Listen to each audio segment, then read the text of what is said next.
কলকাতায় জোরালো ভূমিকম্প, থরথরিয়ে কেঁপে উঠল কলকাতার মাটি। আজ দুপুর 1:22 নাগাদ ভূমিকম্প অনুভূত হয় কলকাতাসহ পশ্চিমবঙ্গের বিভিন্ন প্রান্তে। প্রায় 45 সেকেন্ড স্থায়ী ছিল এই ভূমিকম্প। কম্পনের মাত্রা ছিল 5.3। ভূমিকম্পের উৎসস্থল ছিল বাংলাদেশের সাতক্ষীরা জেলায়। ভূপৃষ্ঠ থেকে প্রায় 10 কিলোমিটার গভীরে এই কম্পনের উৎসস্থল। বাংলাদেশের রাজধানী ঢাকাসহ একাধিক জায়গায় এই কম্পন অনুভূত হয়েছে।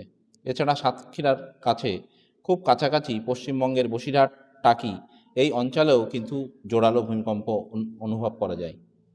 কলকাতার বিস্তীর্ণ এলাকা এই কম্পন তীব্র অনুভব করেছে। কলকাতার চাঁদনী চক, ধর্মতলা, সেক্টর 5 চত্বরে বহুতল অফিসগুলি থেকে কর্মীরা আতঙ্কে বাইরে বেরিয়ে এসেছে। কলকাতার পাশাপাশি উত্তর 24 পরগনা, দক্ষিণ 24 পরগনা, হাওড়া, হুগলি, পূর্ব মেদিনীপুর সহ পশ্চিমবঙ্গের বিভিন্ন প্রান্ত থেকে এই ভূমিকম্পের তীব্রতা অনুভব করেছে। सब लोग इधर ही है। तो बहुत ही भयानक हुआ था। 4.9 था। तो अभी देखते क्या होता है। स्वागता दी।